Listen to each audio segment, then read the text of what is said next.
আমাৰ জনৰ বাহিৰে পানী তুলিছে পানী ঐ বাপৰে বাপ মাছো উঠি আহিছে হস্পিটেলত লগাবলৈ গমেই পায় ব্ৰাছ চাছ দেৰিকে কয়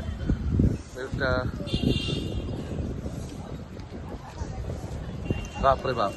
বাপৰে বাপ বাপৰে বাপ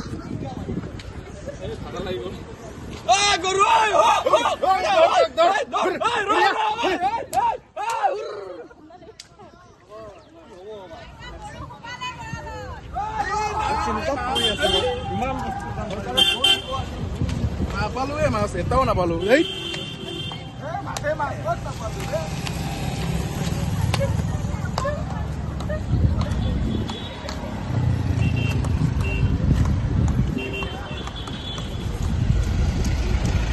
যদি হৰণীয়া জিন্দাবাদ জিন্দাবাদ সেমিষ্টাৰ বাঁহ খাই লাষ্টত বাঁহ শিল্পই বাছি ললো আৰু দেই বঢ়িয়া বঢ়িয়া